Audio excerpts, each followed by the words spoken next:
Ok, hemos estado hablando ya hace un rato sobre hipertensión arterial. Ya vimos lo prevalente que es, lo importante que es y que finalmente es un tema del cual todos los médicos que hacen, tanto médicos especialistas como médicos que hacen atención primaria, deben saber cómo abordar y cómo manejar al paciente hipertenso cuando se presenta en la clínica. Estos son no hay ningún conflicto de interés con respecto a la conferencia. Lo que vamos a tratar hoy, vamos a tratar de enfocarlo en estos 5 puntos. Algunas cosas las vamos a ver muy rápidas porque ya fueron mencionadas en detalle sobre el estudio Sprint por Fernando. Sabemos que la hipertensión arterial, tener la presión alta mata. Eso es una cosa que sabemos hace mucho tiempo. Epidemiológicamente se ha calculado que un incremento de 20 milímetros de mercurio de sistólica y 10 milímetros de mercurio de diastólica duplica el riesgo de que una persona muera por complicaciones cardiovasculares. De hecho, cuando la presión sube de 120/80 a 180/110, van a aumentar 8 veces la probabilidad de que la persona muera de una complicación cardiovascular.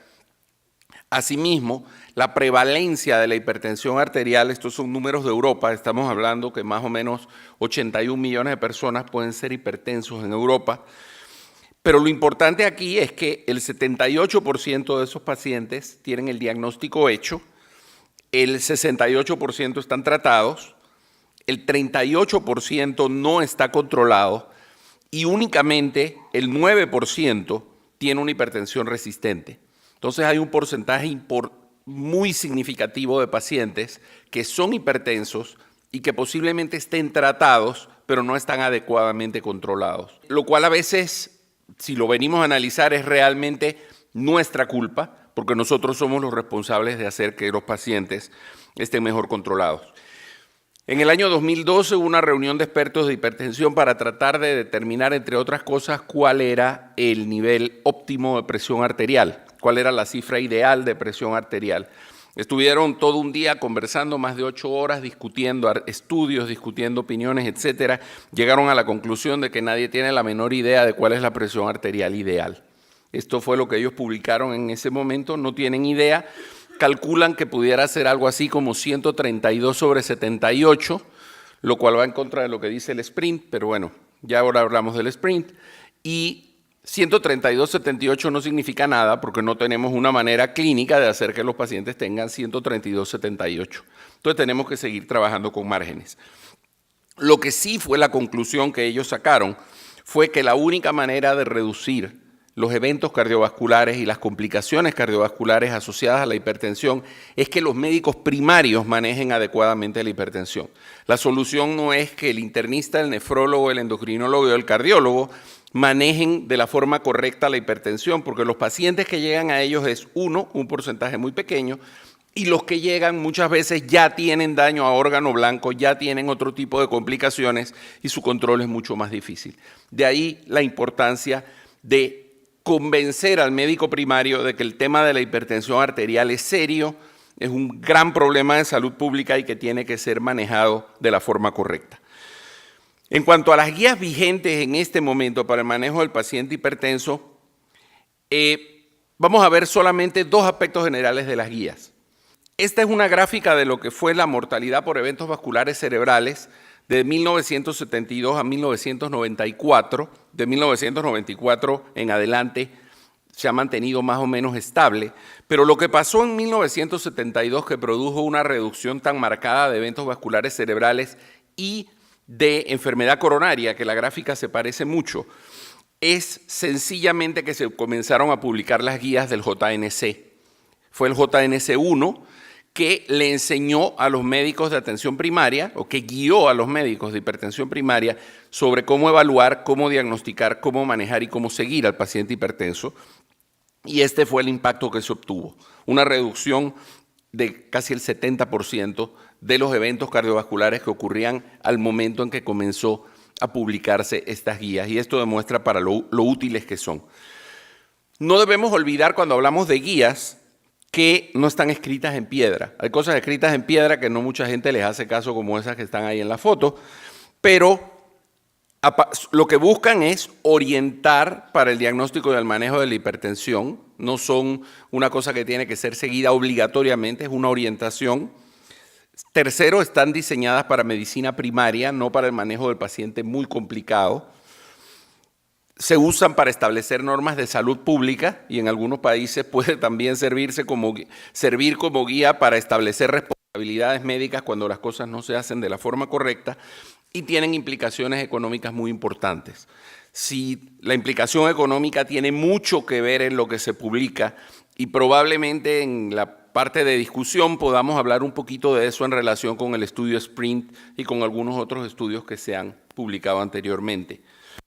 Entonces, las guías vigentes hoy son estas, son NICE, que se publicaron en 2011, que son de Inglaterra, del Instituto de Excelencia Clínica de Gran Bretaña, las guías europeas, las guías del American College y el American Heart, que fueron más que nada como un pantallazo de lo que posteriormente se va a publicar como las guías oficiales.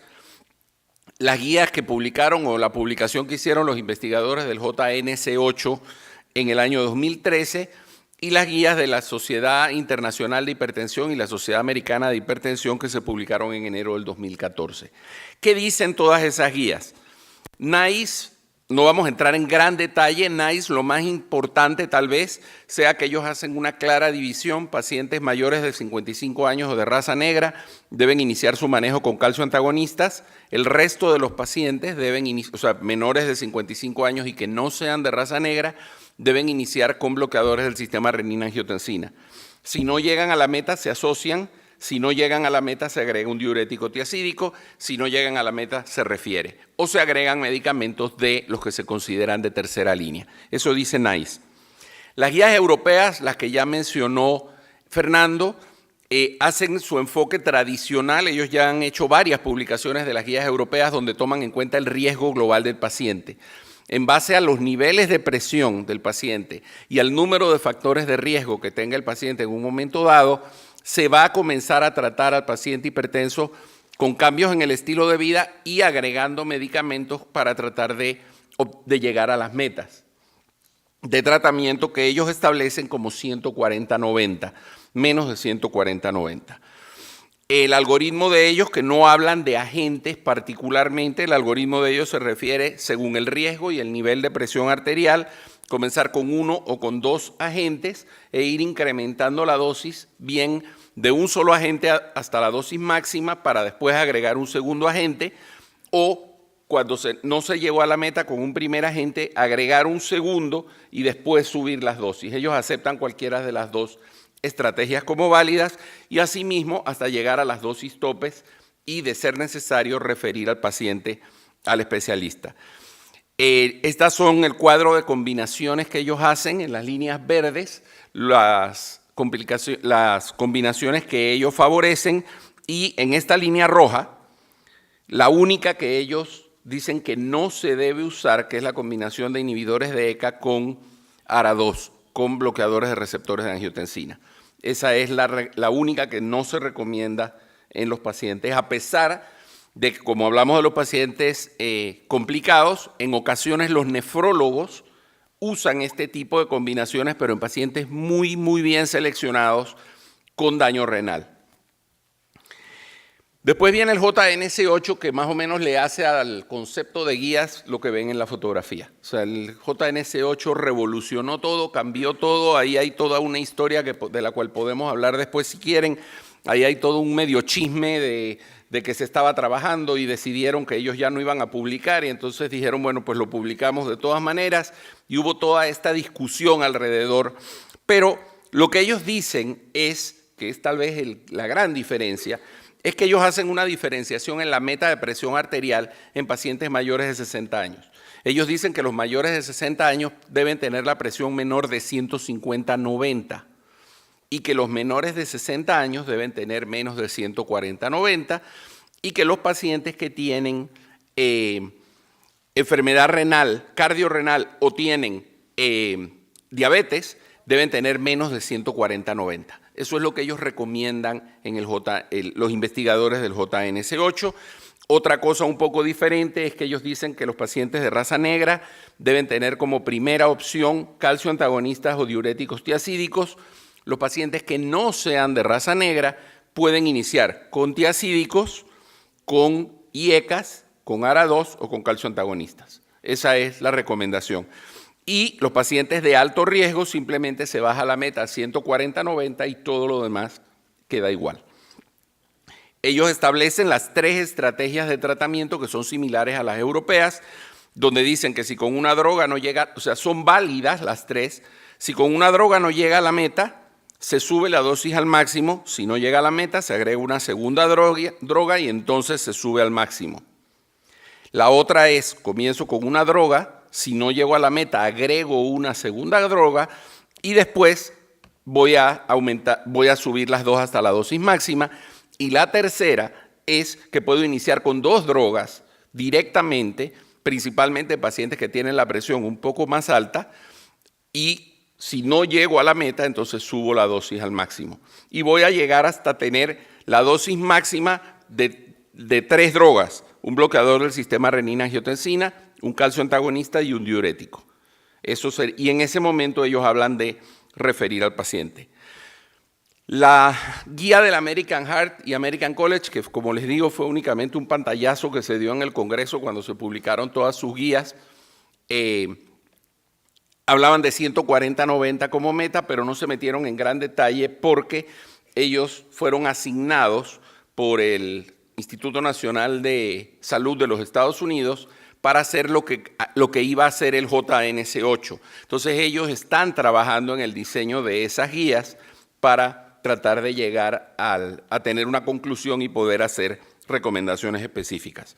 Y las de la Sociedad Internacional y Americana de Hipertensión, ellos también trabajan con números de 140/90 como la guía y tratando de llevar a los pacientes diabéticos un poco más abajo con un esquema muy parecido a los que ya mencionamos. Entonces, ¿en qué están de acuerdo y en qué no están de acuerdo? Y la mejor manera de ver eso es haciendo un cuadro. O sea, vemos un cuadro donde comparamos todas las guías.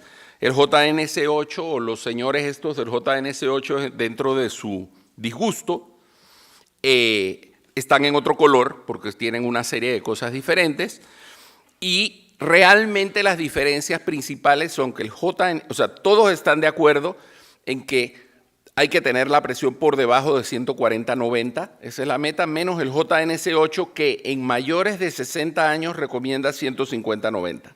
Eso en cuanto a la meta. En los pacientes de raza negra todos están de acuerdo con los calcio antagonistas y todos están de acuerdo con los diuréticos excepto el NICE que la pone como de una línea posterior. El NICE recomienda los calcio antagonistas. En pacientes jóvenes o de raza negra, la inhibición del sistema renina-angiotensina están todos de acuerdo.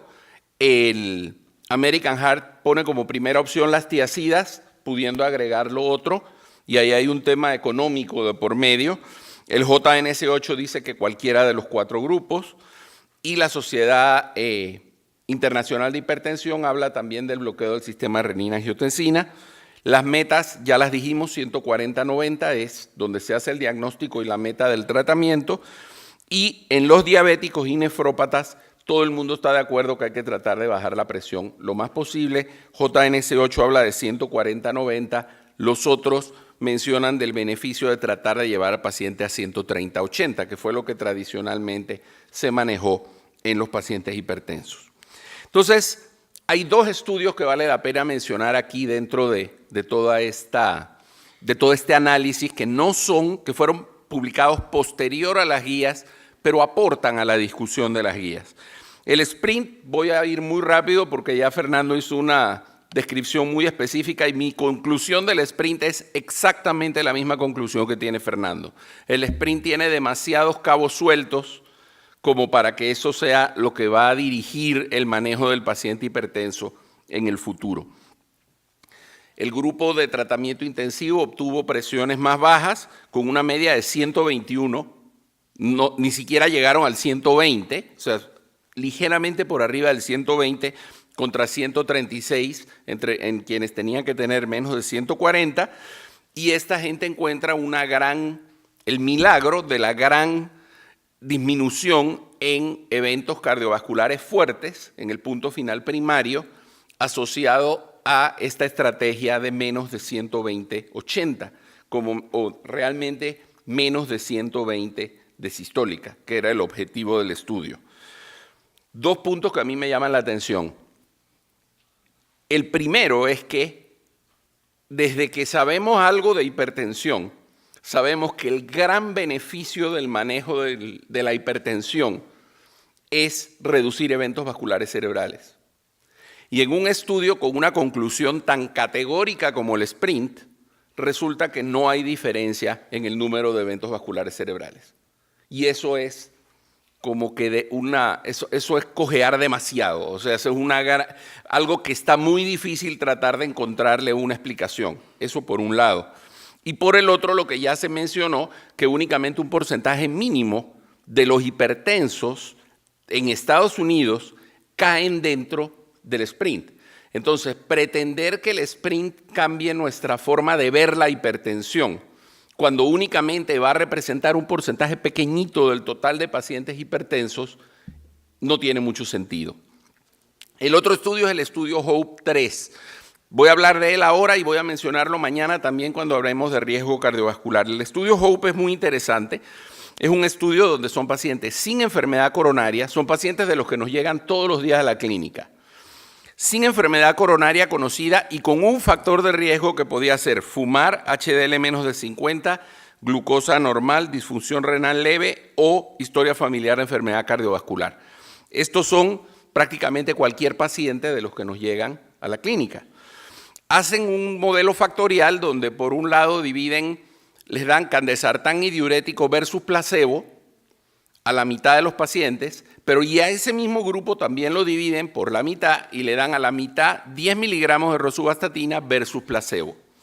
Y lo que hacen es que no hacen tantas determinaciones intermedias y tanto seguimiento de los números. Ellos lo que tratan principalmente es de ver cuál es el impacto que tienen estas estrategias prácticamente de prevención primaria en pacientes con un factor de riesgo en cuanto a los eventos cardiovasculares que van a tener los pacientes después.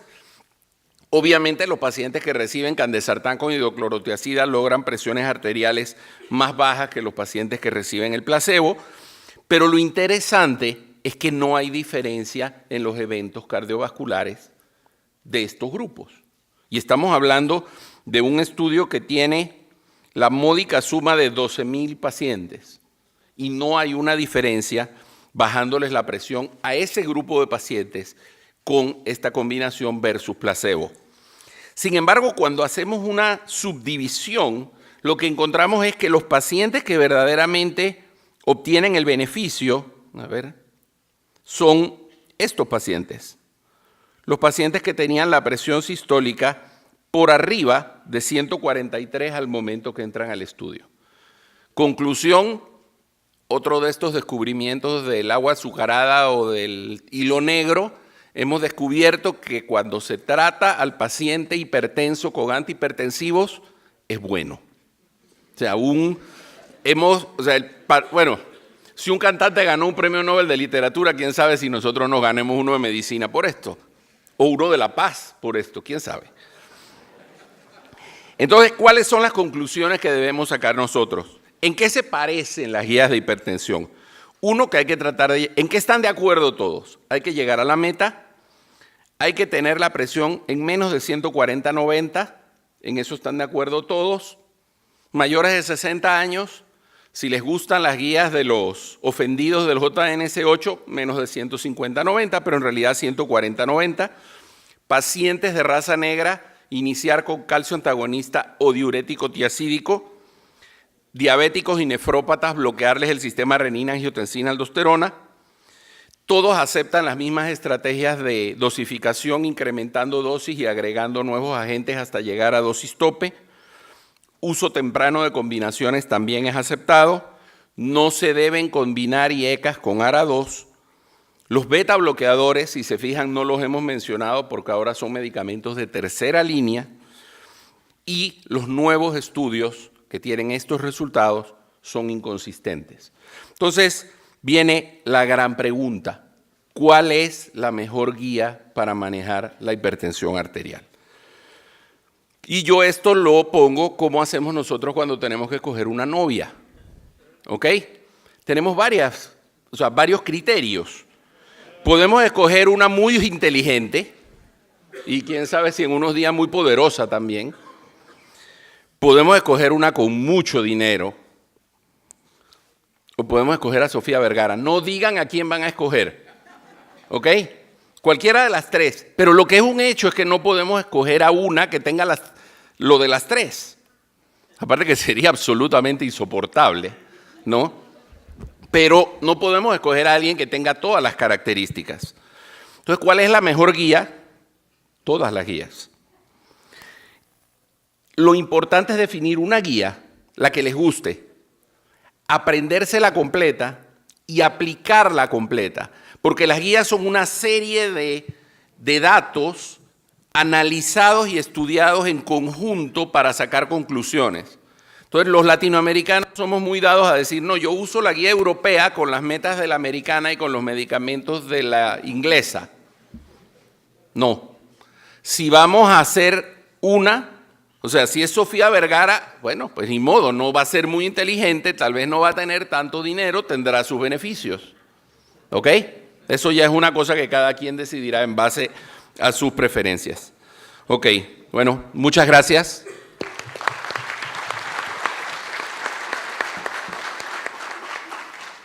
Yo quería hacer una pregunta antes de seguir. Sofía Vergara es la actriz mejor paga de Estados Unidos. ¿No es eso suficiente? No tiene la plata de Melinda Gates.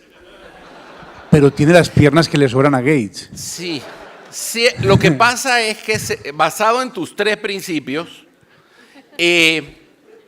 probablemente tiene suficiente plata para estar sana. Creo que tiene suficiente plata para escoger esa guía. Sí, compartimos. Y yo no sé si es muy inteligente, pero con que no hable mucho. Sí, pero también es cierto que en este momento ni usted ni yo estamos para escoger ese tipo de guías. No. Exactamente. No. Eso lo dejamos a ustedes, a los que puedan. ¿Sabes qué es lo más grave? Es que creo que ella no nos escogería a nosotros como guía. No se adaptaría. Gracias. Muchas gracias.